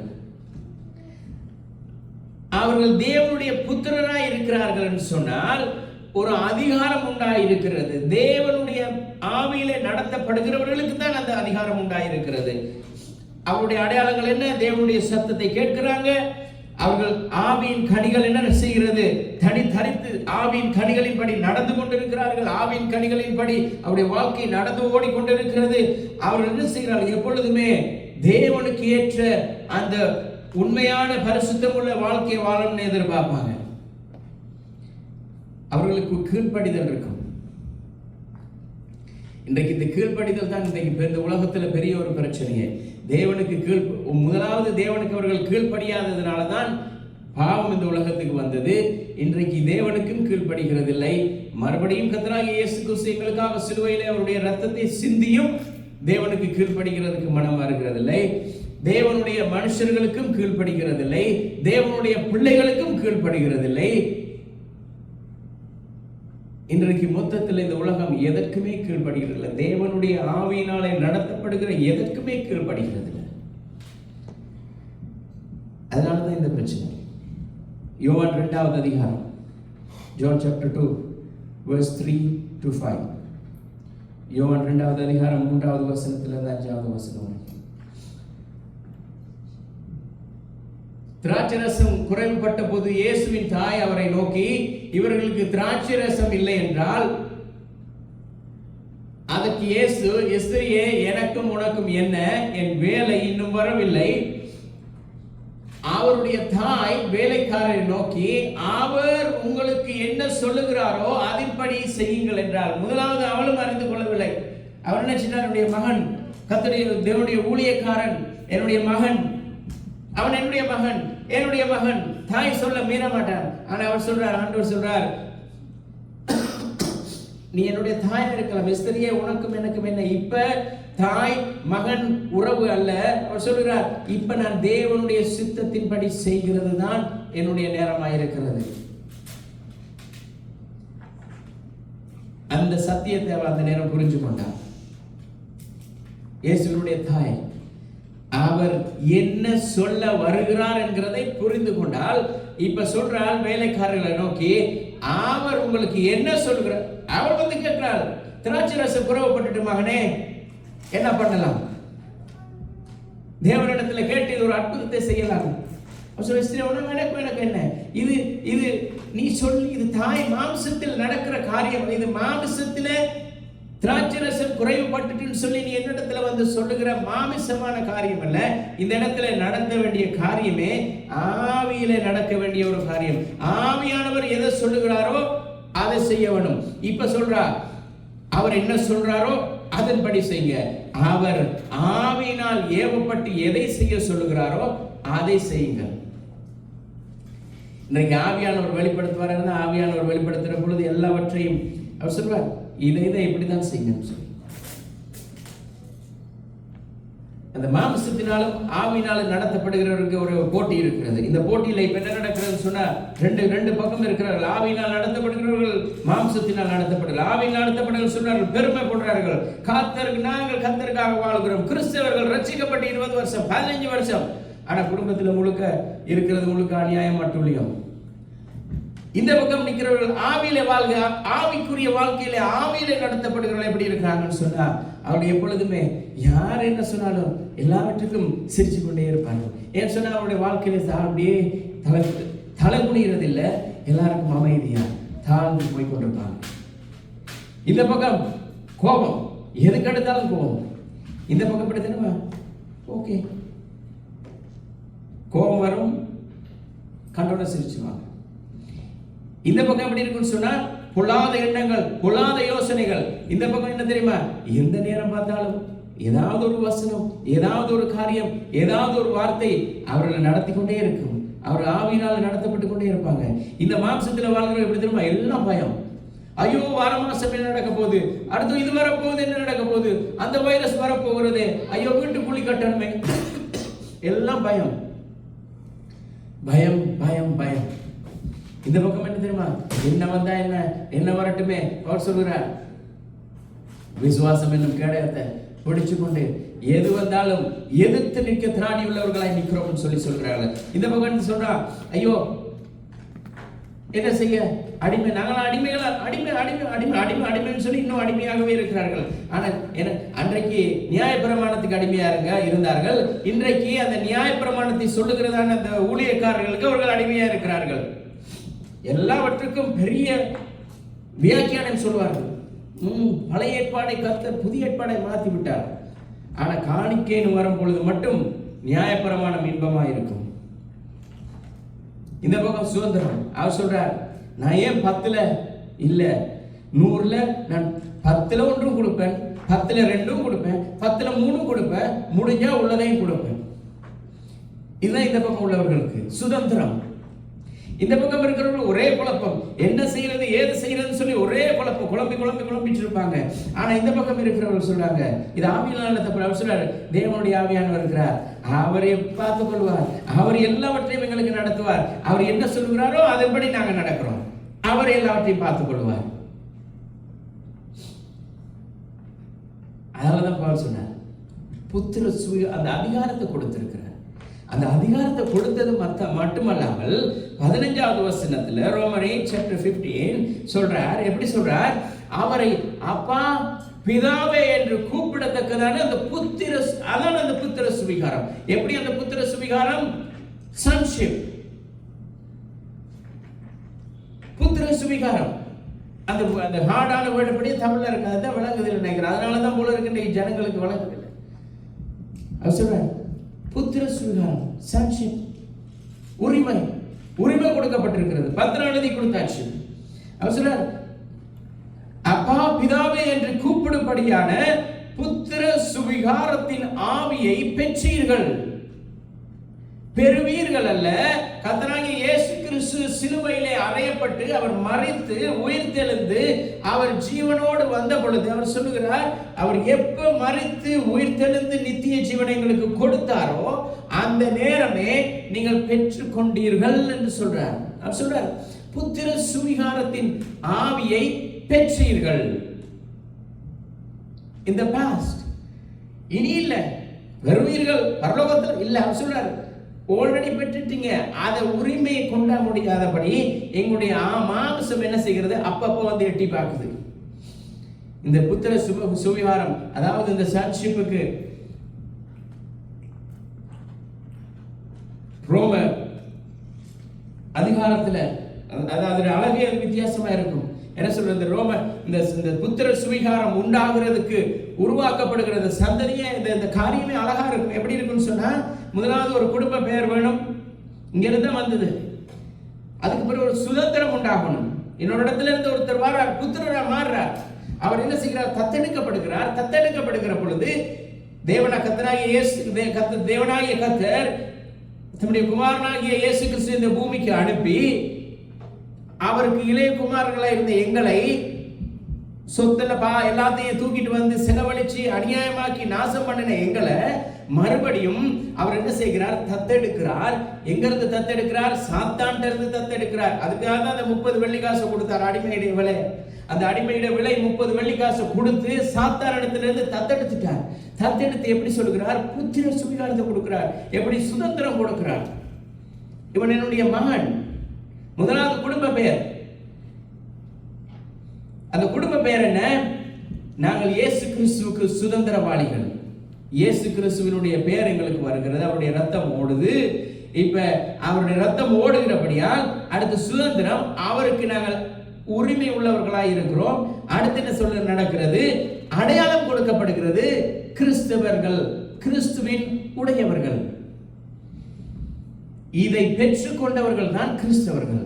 அதாவது தேவனுடைய அந்த புத்திர சுவிகாரத்தை பெற்று நான் குமாரன் என்று சொல்லி இயேசு கிறிஸ்துவினுடைய அந்த அடிசுவடு, அவருடைய தகப்பன போல தானே பிள்ளை இருக்கும்னு சொல்லுவாங்க, தாயை போல தானே பிள்ளை இருக்கும். அவர் எங்களுக்கு தாயும் தகப்படும் அவரே. அப்ப அவரை போலதான் நாங்க இருப்போம், அவரை போலதான் கிறிஸ்தவர்கள் இருக்கணும். ஆனா இன்றைக்கு அவரை போல கிறிஸ்தவர்கள் இருக்கிறது இல்ல. உலகத்து மனுஷன் கூட இயேசு கிறிஸ்துவை சில காரியங்களை அடிசுவடுகளை பின்பற்றான். ஆனா கிறிஸ்தவர்களுடைய வாழ்க்கை உலகத்தில் உள்ளவனை பார்க்கலும் முற்றிலும் வேறுபட்டதை, அப்படியே உலகத்தானை விட மோசமாய் நடந்து கொண்டிருக்கிறார்கள். ஆவிக்குரிய விதத்தில் தான், மாமிசத்தினால் அல்ல, ஆவியினாலே தேவன் அவருடைய குடும்பத்தில் ஒரு அங்கத்தவராய், ஒரு குமாரனாய் எங்களை தத்தெடுத்துக் கொண்டார். அவர் சொத்துல முழு பங்கையும் எங்களுக்கு கொடுத்திருக்கிறார். அவர் சொத்துல எல்லாம் எங்களுக்கு சேர வேண்டிய சொத்துல அவருடைய குமாரனா இருக்கிறதுக்கு என்ன தகுதி இருக்கோ அதுக்குரிய சொத்துல பங்கை எங்களுக்கு எழுதி கொடுத்துட்டார். எழுதி கொடுத்துதான் அவர் எங்களை தத்தெடுத்திருக்கிறார். எபேசியர் 5வது அதிகாரம், முதலாவது அதிகாரம் 5வது வசனம், Ephesians chapter 1 verse 5.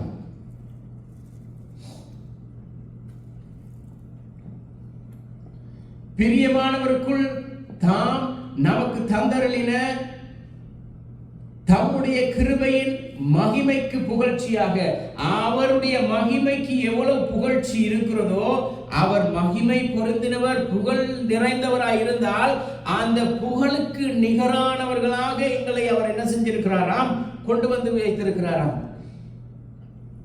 இந்த அப்பா பிதாவை கூப்பிடுகிறதுக்கு அதனுடைய என்ன சொல்றது அர்த்தம் என்ன தெரியுமா?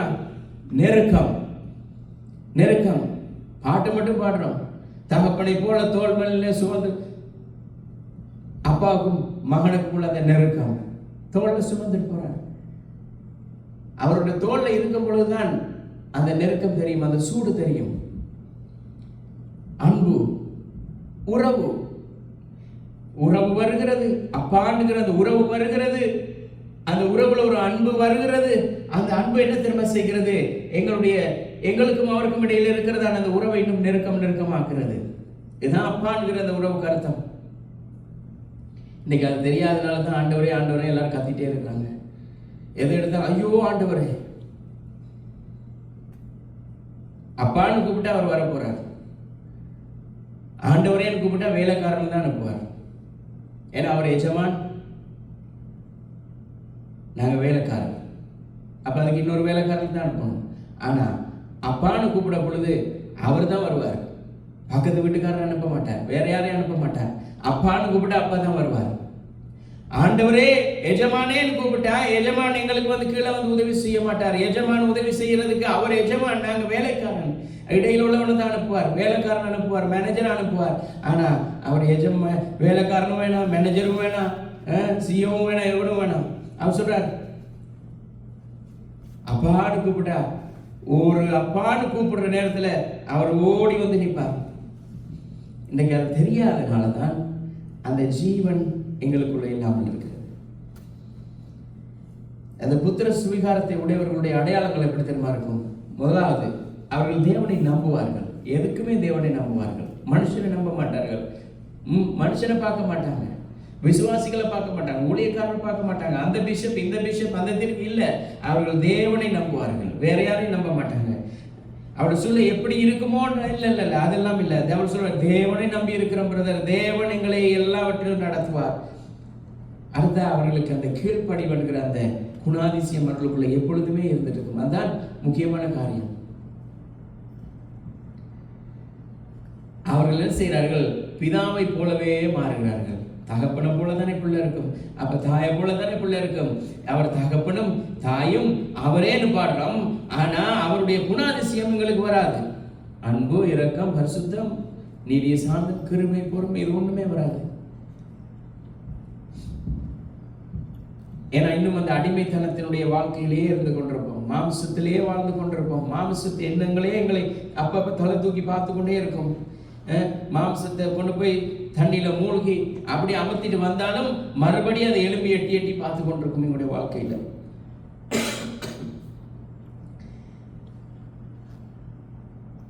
இன்னொரு காரியம், பவுல் இந்த காரியங்களை சொல்லும் பொழுது பேதுரு இன்னொரு காரியத்தை சொல்கிறான், அழகா சொல்கிறான்.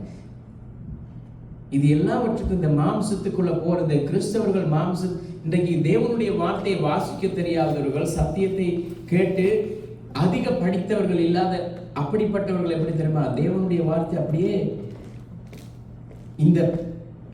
இந்த பால் தண்ணி இல்லைன்னு சொன்னா நம்பிடுவார்கள். ஏன்னா அது பால். ஏன்னா அவங்களுக்கு தேவனுடைய அன்பை அவர்கள் அறிஞ்சிட்டாங்க, அவங்களுக்கு எதுவுமே தெரியாது. ஆனா இந்த சகலமும் கற்றவர்கள் எப்படி தெரியுமா? தேவனுடைய வார்த்தையிலேயே குறை கண்டுபிடிக்கிறவர்களா இருப்பார்கள். அவர்கள் தேவனுடைய வார்த்தைகளை திரித்து தங்களுக்கு அழிவை தேடிக் கொள்கிறார்கள். 2 பேதுரு அதான் சொல்கிறார். 2 பேதுரு 3வது அதிகாரம் 16வது வசனத்துல,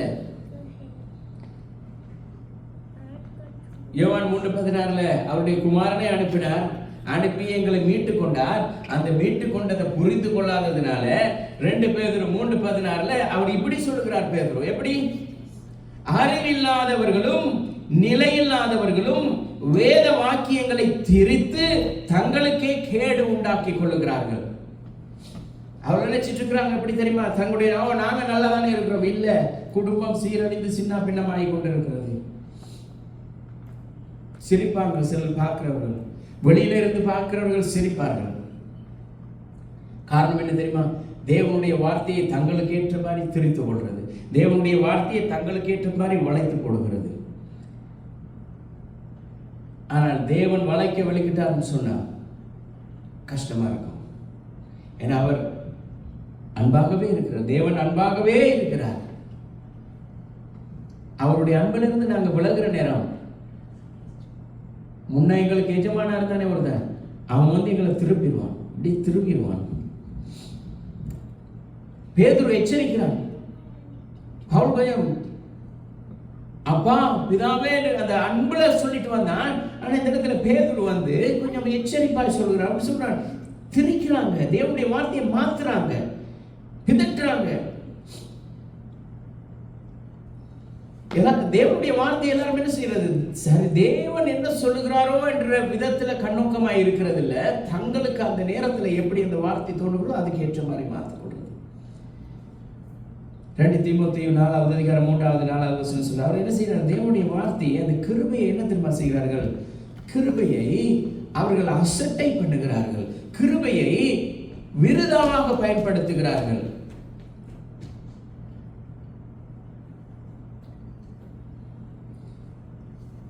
அந்த கிருபையை, அந்த கிரேஸ் என்ன செய்கிறார்கள்? அவர்கள் டேக் இட் ஈஸி கிராண்டடா யூஸ் பண்ணுகிறாங்க. ஓ கிருபை, கிருபையில தானே இருக்கிறோம். எத்தனை மணித்தியாலும் ஜெபித்து ஒன்றுமே இருக்காது, ஒரு பிரயோஜனமும் இல்லை, விருதாவா இருக்கும். அவர் என்ன செய்கிறார்கள்? யூதா 1வது அதிகாரம் 4வது வசனம் ஜூட் 1:4 சொல்றார். அவர் சொல்றார், தேவனுடைய வார்த்தையை திரிக்கிறாங்க, மாத்துறாங்க, தங்களுக்கு ஏற்ற மாதிரி மாத்துறாங்க. மத்தேயுல சொல்றாரு, இயேசு சொல்றார், அவர் ஜனங்களை என்ன செய்யும்? ஜனங்களை, விசுவாச பிள்ளைகளை ஏமாற்றி கொண்டிருக்கிறாங்க. அவங்க நினைக்கிறாங்க, ஐயோ அங்க போய் அப்படி செய்யற நேரம், இப்படி செய்யற நேரம் கர்த்தருக்கு ஏற்றம் இல்ல. அவர் சொல்றார், ஜனங்களை ஏமாற்றி கொண்டு திரிகிறார்கள்.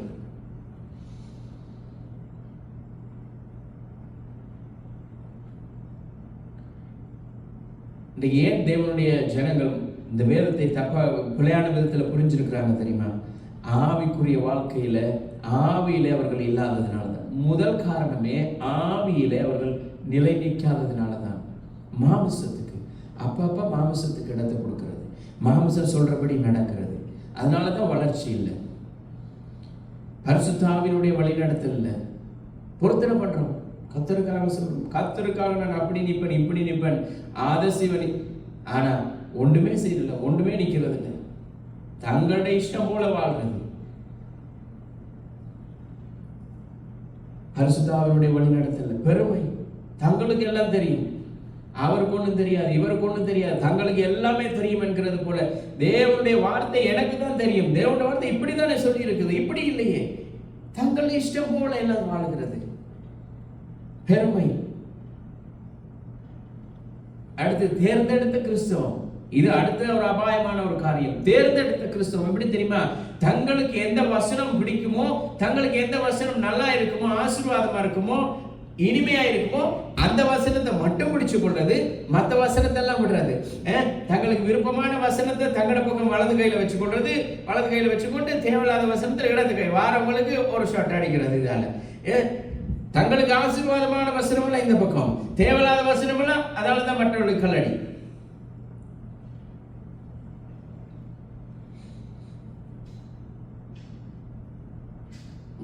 நிற்கிறவன் விழாதபடி எச்சரிக்கையா இருக்க கடவுள்னு சொல்லி வேதம் சொல்லுகிறது. நினைக்கிறாங்க நாங்க நின்றுட்டு இருக்கிறோம், எங்களுக்கு தெரியும், விழாதபடி எச்சரிக்கையா இருக்க கடவுள் சொல்றார். வேதத்தை, தேவனுடைய வார்த்தையை சரியான விதத்தில் கையாண்டு, தேவனுடைய வார்த்தையை எங்களுக்கு ஆசீர்வாதமான விதத்தில், இன்பமான கர்த்தர் எங்களுக்கு ஆசீர்வாதத்தை கொடுத்திருக்கிறார், அதை நாங்கள் மிஸ்யூஸ் பண்ணக்கூடாது என்கிற அந்த நோக்கத்தோடு செயல்படுகிற பொழுது தாழ்மை வருகிறது. அந்த தாழ்மை என்ன திரும்ப சிரிக்கிறது? தேவனுடைய வசனத்தை கேட்டு ஒப்பிட்டு பார்க்கிறது. கர்த்தர் ஏன் இதை சொல்கிறார், எதற்காக சொல்கிறார், என்னுடைய வாழ்க்கையில் என்ன அவர்கள் ஆராய்கிறார்கள், தேவனுடைய ஆவியை சார்ந்து வாழ்கிறார்கள். அதான் யோவான் 16:13 சொல்றார், தேவனுடைய ஆவியிலே சார்ந்து நிற்கிறவர்களா இருக்கிறார்கள். ஆவிக்குரிய நிலைமையில ஸ்திரத்தன்மை இருக்கணும். தேவனுடைய வார்த்தை சத்தியத்தில் நிலைத்தவர்களாக இருக்க வேண்டும். அதான் இந்த நாளில் நாங்கள் பார்த்தோம். ரோமர் 8வது அதிகாரம் 13வது வசனத்தில் இருந்து இந்த வார்த்தைக்கும் 2 பேதுரு 3வது அதிகாரத்தில் சொல்லப்பட்ட இந்த வசனத்துக்கும் இடையில இருக்கிற ஒற்றுமை என்ன தெரியுமா? பவுல் சொல்கிறார், ஆவியினாலே நடத்தப்படுகிற வாழ்க்கை எப்படி இருக்கும்னு சொல்கிறார். ஆனா பேதுரு சொல்றான், ஆவி இல்லாத வாழ்க்கை அது எப்படிப்பட்டதாய் மாறுகிறது என்று சொல்லி சொல்கிறான்.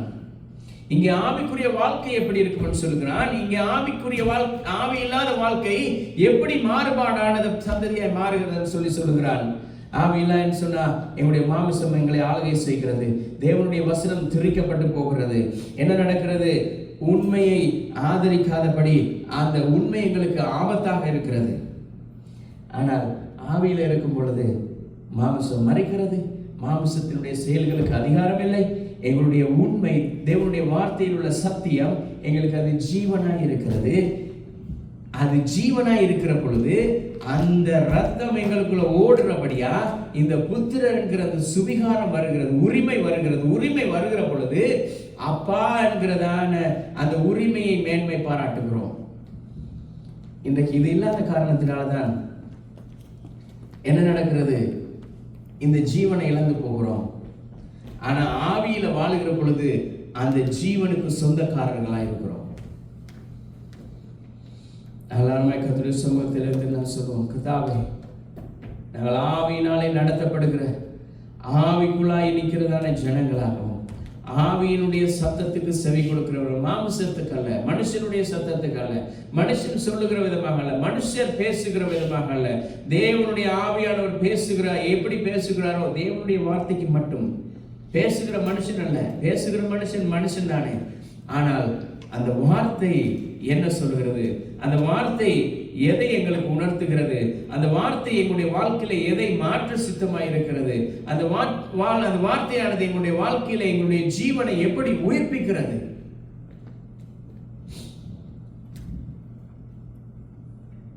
ஆனால் இன்றைக்கு இந்த உலகத்தில் இவ்வளவு அழிவுக்கும் காரணம் என்ன தெரியுமா?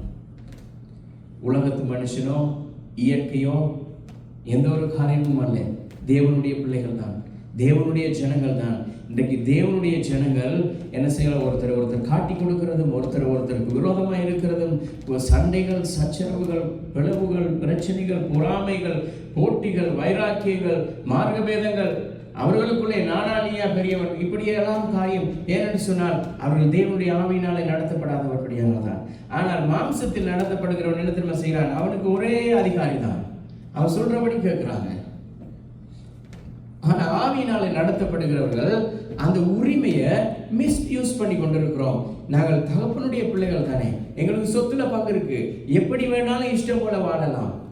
அந்த ஆவியினாலே நடத்தப்படல. அதனாலதான் இன்னைக்கு பிரச்சனை. பிதாவே இயேசுவின் நாமத்தினால் நம்முடைய சமூகத்தில் வருகிறோம். எவர்கள் ஆவியினாலே நடத்தப்படுகிறார்கள் அவர்களுக்கு நீர் கொடுத்திருக்கிறதான உரிமை, பங்கு, உம்மை அப்பா பிதாவே என்று நோக்கி கூப்பிடத்தக்கதான அந்த புத்திர சுவிகாரத்தை நீர் எங்களுக்கு அளித்திருக்கிறீங்கப்பா. அந்த ஜீவன் எங்களுக்குள் வாழ்கிறதப்பா. அந்த ஜீவன் எங்களுக்குள் வாழ்கிற பொழுது உம்மை நோக்கி அப்பா பிதாவே என்று சொல்லி நாங்கள் தைரியமாக எங்களை உம்மை நோக்கி கூப்பிடுகிறதுக்கு நீர் எங்களுக்கு உதவி செய்கிறீர். கர்த்தாவே, நாங்கள் எங்களுடைய மாம்சத்தினால் அல்ல, எங்களுடைய மாம்ச எண்ணங்கள், மாம்ச சிந்தனைகள் எங்களை பலவீனமாக்குறது. ஆனாலும் ஆவியின் சிந்தை எங்களை எப்பொழுதுமே உற்சாகமாய் வைத்திருக்கிறதப்பா. உம்முடைய ஆவியானவர் எப்பொழுதுமே எங்கள் மேல் கண்ணோக்கமாய் இருந்து எங்களுக்கு வழிகாட்டி நாங்கள் நடக்க வேண்டிய வழியில் எங்களை நடத்துகிறீரப்பா. கர்த்தாவே, எங்களுடைய மாமிசம் சொல்லுகிறபடி அல்ல, ஆவியானவர் எங்களுடைய வாழ்க்கையிலே எதை சொல்லுகிற ஆவியினுடைய சத்தத்துக்கு கீழ்ப்படிந்து இந்த ஆவிக்குரிய வாழ்க்கையில நடக்கிற பொழுது உடைய ஜீவனை கண்டடைகிறோம். உடைய ஜீவனுக்குள்ளாய் கடந்து செல்ல எங்களுக்கு கிருபை செய்யுங்க. கர்த்தாவே, இன்றைக்கு இந்த உலகத்திலே வாழுகிற ஒவ்வொரு உம்முடைய நாமம் தரிக்கப்பட்ட ஒவ்வொரு உம்முடைய மனுஷர்களும், கர்த்தாவே உம்முடைய ஒவ்வொரு பிள்ளைகளும், கர்த்தாவே மாமிசத்தினாலே அவர்கள் வாழாதபடி, மாமிசத்துக்கு அவர்கள் செவிசாய்க்காதபடி, மாமிசத்துக்கு எண்ணங்களுக்கு அவர்கள் செவிசாய்க்காதபடி, கர்த்தாவே உம்முடைய ஆவியினாலே உணர்த்தப்பட்டவர்களாய், வசனத்துக்கு செவிசாய்க்கிறவர்களாய், வசன வசனத்தின்படி வாழ்ந்து வசனத்தை கை கொண்டு அந்த வார்த்தையிலே நிலை நிற்கிறவர்களாய் நிற்க கிருபை செய்தல்லுங்க கர்த்தாவே. இன்றைக்கு இந்த உலகத்திலே எவ்வளவு பெரிய சபை, ஆனால் அவருடைய நோக்கம் தேவனுடைய ஆவியினால் நடத்தப்படுகிறதா இருந்தது. இன்றைக்கு உலகமே வியக்கத்தக்கதாய் கர்த்தர் நீர் அதிசயங்களை செய்திருக்கிறீர். ஆனால் இன்றைக்கு அதே அடுத்த பக்கம் எத்தனையோ பெரிய காரியங்கள் பெரிய சபைகளாய் இருந்தும் ஆவியானவருடைய நடத்துதல் இல்லாதது நிமித்தமாய் ஜனங்கள் கெட்டு போகிறார்கள், சீரழிகிறார்கள். அப்பா கர்த்தாவே, இன்றைக்கு தேவனுடைய நாமம் கர்த்தாவே சீரழிந்து போகாதபடி, தேவனுடைய நாமம் கர்த்தாவே வீணாய் போகாதபடி கர்த்தர் நீர் உம்முடைய நாமம் தரிக்கப்பட்ட உம்முடைய பிள்ளைகளுடைய வாழ்க்கையிலே ஒரு மனமாற்றத்தையும் ஒரு மறுமலர்ச்சியை நீர் கொண்டு வரும்படியாக ஜெபிக்கிறோம். அப்பா நீர் கிருபையா இருந்து நடத்துங்க, வழி நடத்துங்க. வந்த ஒவ்வொரு பிள்ளைகளையும் ஒப்பு கொடுக்கிறோம். அப்பா கர்த்தாவே, இந்த சபைக்கு சேர்த்து கொடுத்திருக்கிற புதிய புதிய ஜனங்களுக்காக உங்களுக்கு நன்றி செலுத்துகிறோம். கர்த்தர் அவர்களை ஆசீர்வதிங்க. உம்முடைய வல்லமையுள்ள கரம் அவர்களோடு கூட இடைப்படும்படியாக ஜெபிக்கிறோம். இயேசுவின் நாமத்தினால் கர்த்தர் நீர் பெரிய காரியங்களை செய்தல்லுங்க. இதனால நீங்க நடத்துங்க. நாங்கள் ஒரு நாட்களில் என்னென்ன செய்ய வேணுமோ, எப்படி செய்ய வேணும், என்ன ஊழியர்களை எந்த இடத்துல செய்யணும் இருக்கிறதை நீர் எங்களுக்கு காட்டியிருந்தீங்கப்பா. கர்த்தாவே, உம்முடைய வசனம் சொல்லுகிறபடி இந்த சுவிசேஷத்தை பூமி எங்கும் கர்த்தாவே சகல சிருஷ்டிக்கும் பிரசங்கிக்கும்படியாக கர்த்தாவே வருகிற நாட்களிலே இந்த சத்தியத்தை நாங்கள் சகல சிருஷ்டிக்கும் சொல்லத்தக்கதாக கர்த்தர் நீர் எங்களுக்கு கிருபை செய்தல்லுங்கப்பா. இயேசுவின் நாமத்தில் ஒப்பு கொடுத்து ஜெபிக்கிறோம் நல்ல பிதாவே, ஆமென். எல்லாருமே சேர்ந்து சொல்லுவோம். என் ஆத்துமாவே கர்த்தரை ஸ்தோத்திரி, என் முழு உள்ளமே பரிசுத்த நாமத்தை ஸ்தோத்திரி, என் ஆத்துமாவே கர்த்தரை ஸ்தோத்திரி, அவர் செய்யும் சகல உபகாரங்களையும் மறவாதே. ஆமென். நம்முடைய கர்த்தராகிய இயேசு கிறிஸ்துவினுடைய கிருபையும் தேவனுடைய அன்பும் பரிசுத்த ஆவியானவருடைய அந்யோன்யமும் எங்கள் அனைவரோடும் கூட இருந்து நடத்துகிறார்கள்.